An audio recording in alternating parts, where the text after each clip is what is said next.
Hello students, हमने हमारी अगली क्लास में शुरू किया था carboxylic acid unit for organic chemistry.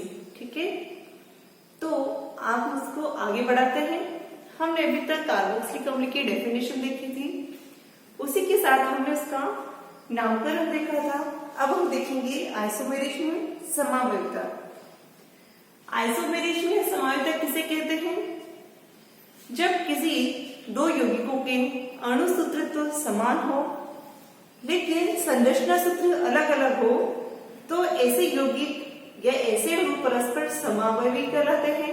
Isomerism में कहला और इस गुण को आइसोमेरिज में अर्थात समावयवता कहते हैं।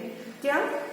ऐसे यौगिक जिनके अणु सूत्र तो समान होते हैं लेकिन संरचना सूत्र अलग अलग होते हैं, ये आइसोमर्स या समावयवी कहलाते हैं और इनके इस गुण को समावयवता या आइसोमेरिज्म कहा जाता है। ये तो हुई आइसोमेरिज्म की डेफिनेशन। जो कार्बोक्सिलिक अम्ल है ये एक तो श्रृंखला समावयवता दर्शाते हैं और एक क्रियात्मक समूह समावयवता दर्शाते हैं। श्रृंखला समावयवता में क्या होता है कि कार्बन की जो चेन होती है उसमें अंतर होता है। माना कि कोई 4 कार्बन की चेन है तो जो दूसरा अणु होगा उसमें 3 कार्बन की चेन होगी, अर्थात कार्बन की मुख्य श्रृंखला में कार्बन की संख्या में परिवर्तन हो जाता है लेकिन अणु सूत्र समान होता है। तो इस तरह के समावयवों कहलाते हैं श्रृंखला समावयवी या चेन आइसोमेरिज्म कहलाते हैं। आइसोमर्स कहलाते हैं और ये गुण चेन आइसोमेरिज्म कहलाते हैं।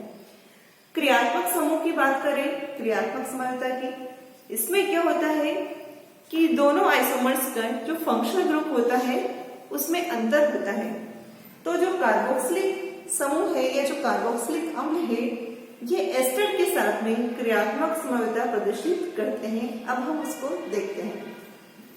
तो सबसे पहले देखते हैं हम श्रृंखला समावयवता।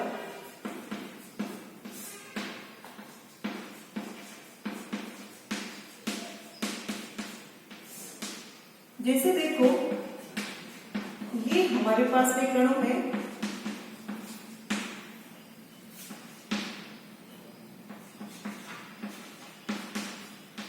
देखो यहाँ कार्बन की श्रृंखला में कितने कार्बन है? 1 2 3 4 कार्बन का यहाँ मुख्य चेन है। अगर हम इसको इस तरह लिखें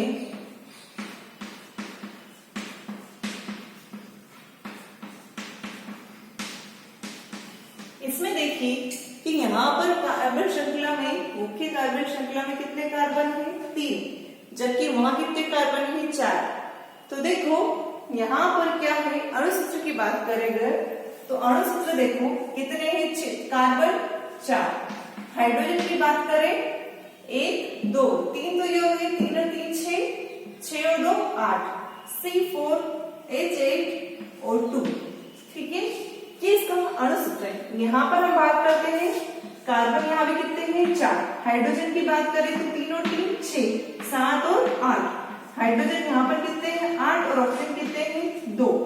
ठीक है, तो देखो इनके अणु सूत्र तो क्या है? समान है, लेकिन संरचना सूत्र देखो ये अलग अलग है। अगर इसका नाम रखेंगे आप तो ये तो क्या है? ब्यूटेरिक एसिड, ये ब्यूटेनोइक अम्ल, और ये क्या है? 2 मेथिल प्रोपेनोइक अम्ल। ठीक है, तो संरचना सूत्र में अंतर हो गया है, कार्बन की जो मुख्य श्रृंखला है उसमें अंतर हो गया है, लेकिन अणु सूत्र क्या है? समान है। तो इस तरह की जो समावयवता है वो क्या कहलाती है? श्रृंखला समावयवता। और ये आइसोमर्स क्या कहलाएंगे? चेन आइसोमर्स कहलाएंगे। नेक्स्ट हम बात करते हैं क्रियात्मक समावयवता की।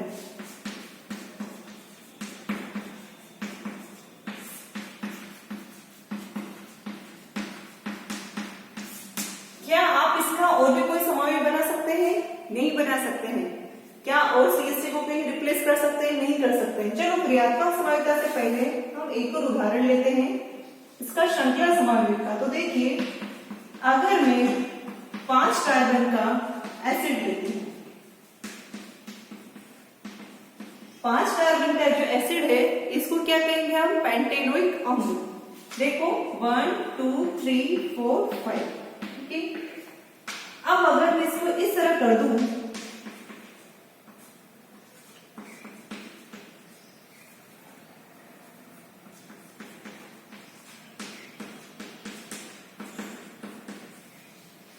तो देखो यहाँ अणु सूत्र में कोई परिवर्तन होगा नहीं होगा, ठीक है।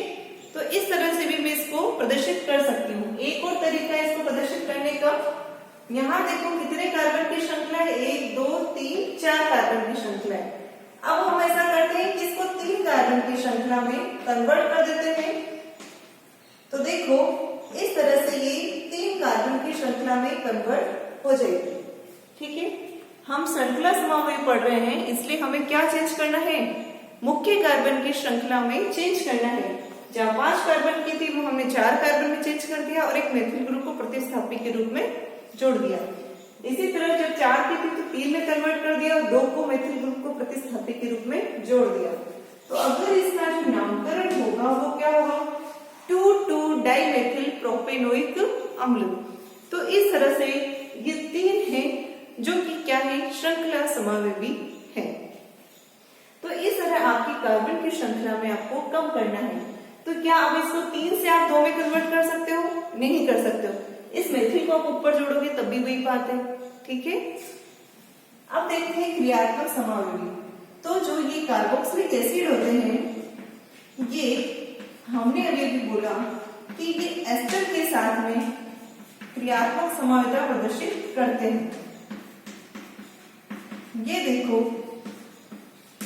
ये क्या है, एथेनोइक अम्ल, और ये क्या है, मेथिल मेथेनोइट, ठीक है।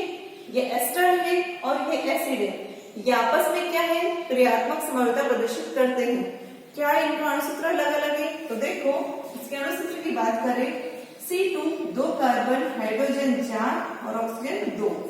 अगर इसकी बात करें तो वही कार्बन 2, हाइड्रोजन वही 4, ऑक्सीजन वही 2।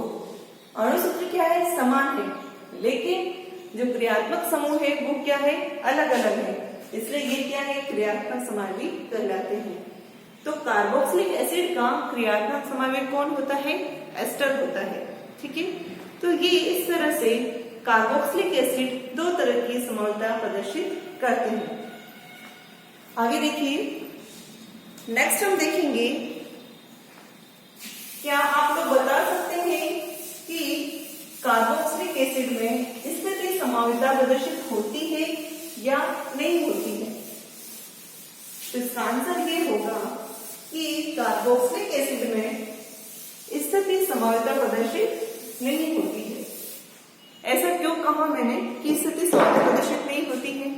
हमें पता है कि जब भी हम कार्बोक्सिलिक एसिड से एसिड में नामकरण करने के लिए नंबरिंग देंगे तो हमेशा COOH की पोजीशन क्या होगी, 1 पोजीशन होगी। जब उसकी पोजीशन 1 होगी, 1 से 2 नहीं हो सकती है, तो उसकी पोजीशन चेंज नहीं होने पर वो स्थिति समावेशिता प्रदर्शित नहीं करता है, ठीक है। अब हमारा जो नेक्स्ट टॉपिक होगा वो होगा कि कार्बोक्सिलिक ग्रुप में जो कार्बोनिल और हाइड्रोक्सिल ग्रुप पाए जाते हैं, तो इन दोनों की क्रियाशीलता एक दूसरे को किस तरह प्रभावित करती है, किसकी क्रियाशीलता किसके कारण कम हो जाती है और किसकी क्रियाशीलता बढ़ जाती है, हम इसको देखते हैं। तो हमें पता है कि कार्बोक्सिलिक ग्रुप ये है, ठीक है। इसमें ये तो क्या है, कार्बोनिल ग्रुप, और ये क्या है, हाइड्रोक्सिल ग्रुप। तो हम फर्स्ट बात करते हैं कार्बोनिल ग्रुप की, ठीक है। तो ये जो कार्बोनिल ग्रुप है, इसकी अभिलाक्षणिक अभिक्रिया क्या होती है, न्यूक्लियोफिलिक एडिशन रिएक्शन, नाभिक स्नेही योगात्मक अभिक्रिया। कैसे प्रदर्शित करता है, ये कार्बोनेट है, ये पाइवोट ऑक्सीजन पे शिफ्ट हो जाएगा, कारण ऑक्सीजन की मोर इलेक्ट्रोनेगेटिविटी, उसके कारण कार्बन पे क्या जाएगा, पॉजिटिव चार्ज आ जाएगा, और वहां कौन अटैक कर लेगा, पॉजिटिव चार्ज को कौन अटैक करेगा, न्यूक्लियोफाइल अटैक करेगा, और इस तरह से यहाँ न्यूक्लियोफाइल अटैक करेगा और यहाँ O नेगेटिव आ जाएगा। नेक्स्ट स्टेप में इलेक्ट्रोफाइल अटैक करेगा और उत्पाद मिल जाएगा। तो कार्बोनिल यौगिक तो क्या करता है, न्यूक्लियोफिलिक एडिशन रिएक्शन देता है। उसके लिए क्या जरूरी है, कार्बन पर पॉजिटिव चार्ज। लेकिन देखो, अगर हम हाइड्रोक्सिल ग्रुप की बात करें तो जब ये पाई बॉन्ड ऑक्सीजन पे शिफ्ट होगा और यहाँ पॉजिटिव चार्ज आएगा तो ऑक्सीजन पर पाए जाने वाले लोन पेयर यहाँ जाएंगे और इसके पॉजिटिव चार्ज को क्या कर देंगे, न्यूट्रल कर देंगे। जब पॉजिटिव चार्ज न्यूट्रल हो जाएगा तो क्या वहां कोई न्यूक्लियोफाइल अटैक कर पाएगा, नहीं कर पाएगा। जब वहां पॉजिटिव चार्ज ही नहीं है तो न्यूक्लियोफाइल का कोई अटैक भी नहीं होगा। तो हाइड्रोक्सिल ग्रुप के कारण जो ये कार्बोनिल यौगिक है इसकी क्रियाशीलता क्या हो जाती है, खत्म हो जाती है, कम हो जाती है, ये अक्रियाशील हो जाता है। इसीलिए कार्बोक्सिलिक क्रम में पाए जाने वाला कार्बोनिल ग्रुप को हम छद्म कार्बोनिल ग्रुप भी कहा जाता है। ठीक है, तो हाइड्रोक्सिल ग्रुप कार्बोनिल ग्रुप की क्रियाशीलता को क्या कर दिया है, कम कर दिया है। अब हम देखते हैं कि कार्बोनिल ग्रुप हाइड्रोक्सिल ग्रुप की क्रियाशीलता को क्या करता है। ठीक है, तो देखो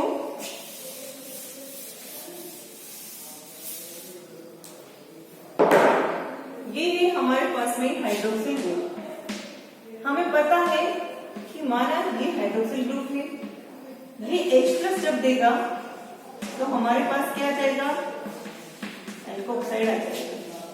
हमें पता है कि एल्कोहल अम्लीय नेचर शो करता है और अम्लीय नेचर के द्वारा ये क्या करेगा, H+ दान करेगा और H+ दान करके एल्कोक्साइड में चेंज हो जाएगा। क्या यहाँ पर एल्कोक्साइड में अगर ये एल्केन है तो क्या कोई रेजोनेंस होगा, नहीं होगा। यहाँ कोई रेजोनेंस होगा, नहीं होगा। लेकिन अब हम कार्बोक्सिलिक ग्रुप की बात करते हैं। तो देखिए ये हमारे पास में कार्बोक्सिलिक ग्रुप है। ठीक है, अगर ये पाई बॉन्ड यहाँ जाता है तो ये लोन पेयर कहाँ चला जाएगा, यहाँ चला जाएगा। तो किस तरह से हमें एक रेजोनेटिव स्ट्रक्चर मिलेगी, ये O नेगेटिव और ये ऑक्सीजन पर पॉजिटिव। ठीक है, तो ये तो हुआ कार्बोक्सिलिक ग्रुप। अगर हम कार्बोक्सिलेट आयन की बात करें तो यहाँ कैसी रेजोनेंस पॉसिबल होगा, ये यहाँ जाएगा, यहाँ जाने पर ये यहाँ चला जाएगा और हमें इस तरह से ये मिल जाएगा। ठीक है,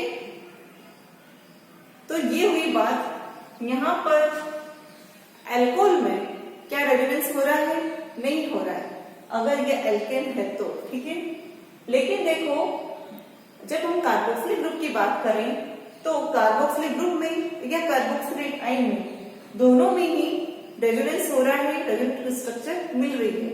लेकिन कार्बोक्सिलिक ग्रुप में देखो ऑक्सीजन पर एक नेगेटिव चार्ज है, जिस पे पॉजिटिव चार्ज है, अर्थात ये न्यूट्रल है, तो यहाँ पर चार्ज है।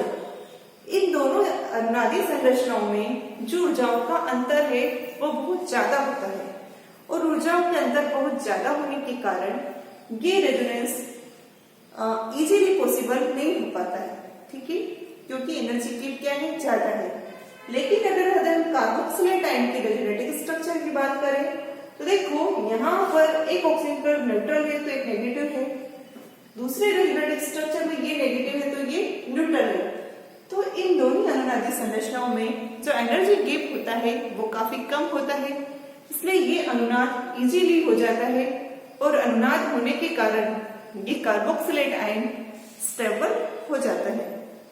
तो इस तरह से ये रेजोनेंस के कारण जो कार्बोक्सिलिक एसिड की अम्लीय प्रवृत्ति होती है ये बहुत ज्यादा होती है, क्योंकि इसमें H+ त्यागने के बाद बना हुआ कार्बोक्सिलेट आयन रेजोनेंस के कारण स्टेबल हो जाता है।